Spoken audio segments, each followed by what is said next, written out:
آپ جانتے ہیں کہ آدی مانو نے آگ کو کس طرح دریافت کیا؟ تو کیا آپ جانتے ہیں کہ آدی مانو کی خوراک کیا تھی؟ ہزاروں سال پہلے آدی مانو اپنی خوراک کی تلاش کیسے کرتے تھے، یہ سب جانتے ہیں اس ویڈیو میں۔ تو چلیں سٹارٹ کرتے ہیں۔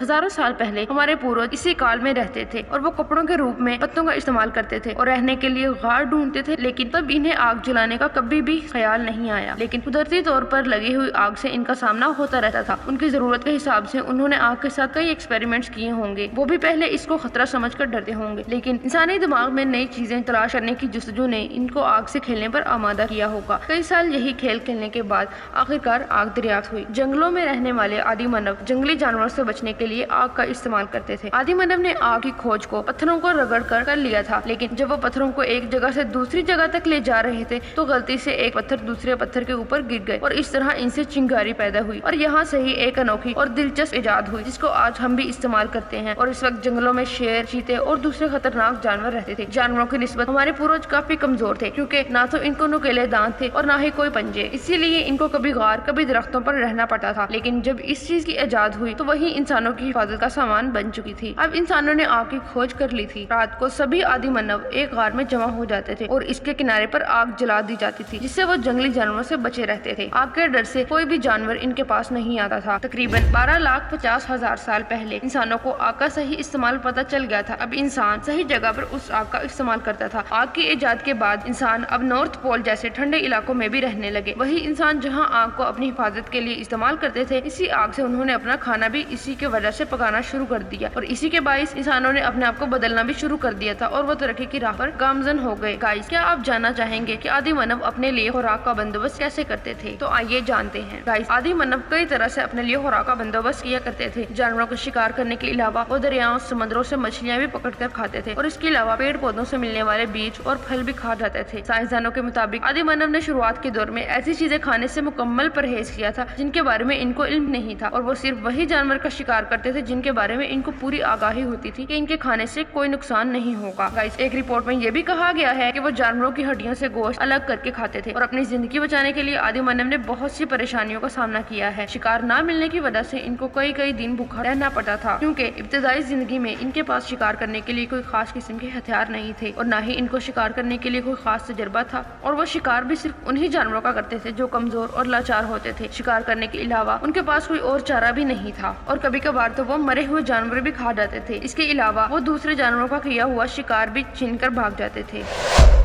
اس کو آدی مانو کی سب سے چھوٹی جنریشن بھی کہا جاتا ہے، اور اس نسل کے مانو کیڑے بھی کھا جاتے تھے، لیکن بعد میں انہوں نے بھی شکار کرنا سیکھ لیا اور وہ بھی جانوروں کا شکار کرنے لگے۔ مگر آگ کی ایجاد کے بعد انہوں نے ترقی کی، اور اس کے بعد وہ اپنی خوراک کو آگ پر پکانے لگے۔ سائنسدانوں کے مطابق آدی مانو فصلیں اگا کر اپنا پیٹ بھرنے لگے، اور پھر یہی سے آدی مانو کے وکاس میں تیزی آئی۔ تو گائز، یہ تھا آج کا ٹاپک۔ آپ کو ہماری یہ چھوٹی سی جانکاری کیسی لگی ہمیں کمنٹ میں ضرور بتائیں، اور اگر آپ کو ہماری ویڈیو سے کچھ سیکھنے کو ملا ہو تو ایک لائک تو بنتا ہے، اور ساتھ ہی ہمارے چینل کو بھی سبسکرائب کر لیں اور بیل آئیکن کو ضرور پریس کریں تاکہ آپ کو آنے والی تمام ویڈیوز کی اپڈیٹ مل سکیں۔